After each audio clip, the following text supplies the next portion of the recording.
सन्यासी हैं, पॉलिटिकल बयान नहीं देना चाहिए। बिल्कुल सही है, एकदम सही है। हम इस सिद्धांत के हैं, लेकिन पॉलिटिकल वाले को भी तो धर्म के मामले में नहीं करना चाहिए, आगे बढ़ना चाहिए। राजनीतिज्ञ लोग धर्म में हस्तक्षेप बंद करें। हम गारंटी दे रहे हैं कि हम राजनीति में बोलना बंद कर देंगे। जो राजनीतिज्ञ हैं, क्या उनके जीवन में अगर जो धर्म है उसका पालन उनको नहीं करना चाहिए? क्या हमको एक धर्माचार्य के रूप में किसी को सच्चा हिंदू तो नहीं बताना चाहिए? हमने कोई राजनीति की बात नहीं कही, हमने धर्म की बात कही है। क्यों? क्योंकि केवल हम हिंदू हैं कह देने से नहीं होगा। 22 सन्यासी हैं, पॉलिटिकल बयान, ये आप कह रहे हो ना? ये देखिए, हम सन्यासी हैं, पॉलिटिकल बयान नहीं देना चाहिए। बिल्कुल सही है, एकदम सही है। हम इस सिद्धांत के हैं, लेकिन पॉलिटिकल वाले को भी तो धर्म के मामले में नहीं करना चाहिए, आगे बढ़ना चाहिए। पॉलिटिकल वाला धर्म के मामले में आगे बढ़े, आप लोग उसका समर्थन करो। मोदी जी अगर मंदिर में आके धर्म स्थापना करने लगे तो आप लोग उसको एकदम लाइव दिखाओ, और अगर शंकराचार्य मंदिर के बारे में, धर्म के बारे में कुछ बोल दे तो आप कहो कि सन्यासी को नहीं करना चाहिए। राजनीतिज्ञ लोग धर्म में हस्तक्षेप बंद करें। हम गारंटी दे रहे हैं कि हम राजनीति में बोलना बंद कर देंगे, लेकिन आप हमारे धर्म में निरंतर हस्तक्षेप करते चले जा रहे हो और हम धर्म के बारे में ना बोलें। अच्छा, जो राजनीतिज्ञ हैं, क्या उनके जीवन में अगर जो धर्म है उसका पालन उनको नहीं करना चाहिए? क्या हमको एक धर्माचार्य के रूप में किसी को सच्चा हिंदू तो नहीं बताना चाहिए?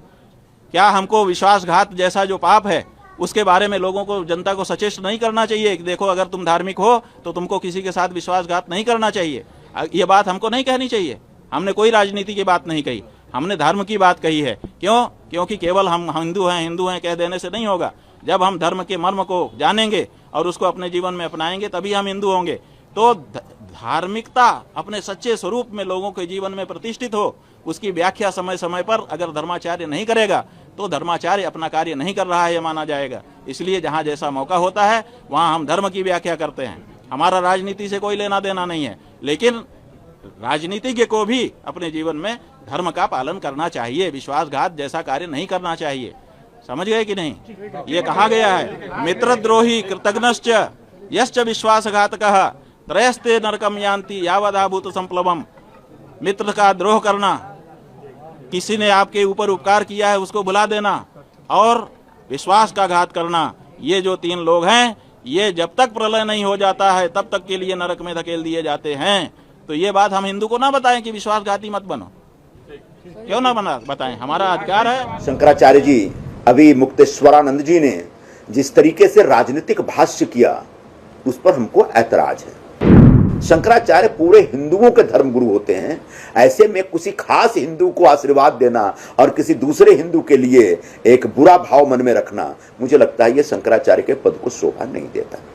मुझे लगता है कि शंकराचार्य के मन में हर हिंदू के लिए पीड़ा होनी चाहिए। मुख्यमंत्री कौन बनेगा महाराष्ट्र का, ये शंकराचार्य नहीं तय कर सकते।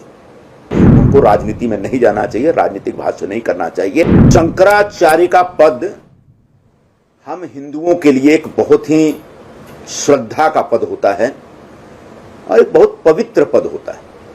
शंकराचार्य के प्रति हम तमाम हिंदुओं में एक अगाध श्रद्धा होती है। ऐसे में शंकराचार्य जी को, कोई भी शंकराचार्य हो, वो किसी व्यक्ति विशेष के लिए और पार्टी विशेष के लिए जब इंडोर्समेंट करते हैं तो निश्चित तौर पर वो अपने पद से नीचे उठ जाते हैं। इंडोर्समेंट करने का काम फिल्म स्टारों का होता है, क्रिकेट स्टारों का होता है। शंकराचार्य का पद उससे बहुत बड़ा होता है। कल ज्योतिर्मठ के शंकराचार्य जी, अभी मुक्तेश्वरानंद जी ने जिस तरीके से राजनीतिक भाष्य किया उस पर हमको ऐतराज है। उन्होंने एक विश्वासघात की बात कही। हिंदू हृदय सम्राट शिवसेना प्रमुख बाला साहब ठाकरे ने हिंदुत्व की एक विचारधारा का प्रचार किया जिसका अनुसरण शिवसेना वर्षों तक करती रही।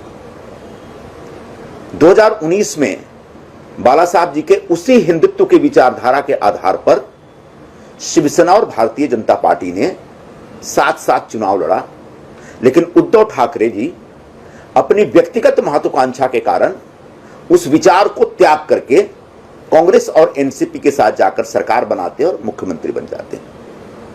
क्या यह विश्वासघात नहीं था?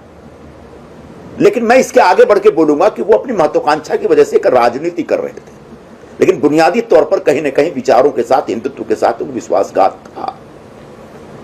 शंकराचार्य जी ने विश्वासघात का जिक्र किया और वो कह रहे हैं कि 2022 में एकनाथ शिंदे जी के नेतृत्व में जो शिवसेना के तमाम विधायकों ने उद्धव ठाकरे के खिलाफ विद्रोह किया और बाला साहब जी के विचारों के आधार पर पुनः बीजेपी के साथ सरकार बनाई, वो विश्वासघात था। ये शंकराचार्य जी को ऐसा लग रहा है, ऐसा कहना है उनका। वो भी विश्वासघात नहीं था, वो एक प्रकार की राजनीति थी। लोग अपनी अपनी महत्वाकांक्षा के हिसाब से काम करते हैं। उद्धव ठाकरे ने अपनी महत्वाकांक्षा के हिसाब से काम की और जो शिवसेना के जो विधायक थे उन लोगों ने अपनी महत्वाकांक्षा के हिसाब से और विचारों के आधार पर विचारों का अनुसरण करते हुए, बाला साहब जी के विचारों का अनुसरण करते हुए आगे बढ़कर के। ऐसे में शंकराचार्य जी का मातोश्री जाना वो उनका व्यक्तिगत फैसला, हमको उस पर कोई ऐतराज नहीं है। कोई भी साधु सन्यासी किसी को भी आशीर्वाद दे सकता है, लेकिन शंकराचार्य पूरे हिंदुओं के धर्मगुरु होते हैं। ऐसे में किसी खास हिंदू को आशीर्वाद देना और किसी दूसरे हिंदू के लिए एक बुरा भाव मन में रखना, मुझे लगता है यह शंकराचार्य के पद को शोभा नहीं देता। और इसलिए मैं उनसे निवेदन करूंगा कि कल उन्होंने जिस प्रकार से कहा कि उनकी पीड़ा तब कम होगी जब उद्धव ठाकरे चीफ मिनिस्टर बनेंगे, मुझे लगता है कि शंकराचार्य के मन में हर हिंदू के लिए पीड़ा होनी चाहिए, हर हिंदू को आशीर्वाद देना चाहिए। मुख्यमंत्री कौन बनेगा महाराष्ट्र का, ये शंकराचार्य नहीं तय कर सकते।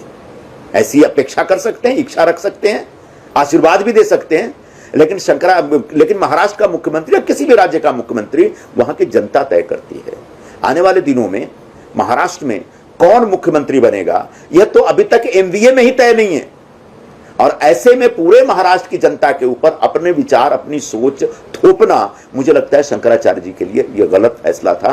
उनको राजनीति में नहीं जाना चाहिए, राजनीतिक भाष्य नहीं करना चाहिए। हम शंकराचार्य जी के इस राजनीतिक भूमिका के खिलाफ यहां पर उपस्थित हैं और मैं उनसे आदर करूंगा कि उनके प्रति हमारे मन में जो आदर है, सम्मान है, उस सम्मान की रक्षा करते हुए वे कम से कम इस प्रकार के राजनीतिक कार्यक्रमों में और इस प्रकार के राजनीतिक बयानबाजियों से बचें। इससे उनके मन का, उनके पद का सम्मान रहेगा और पूरे देश में जो हमारे शंकराचार्य की जो एक संस्थान है, जो संस्था है, उस संस्था की पवित्रता बनी रहेगी।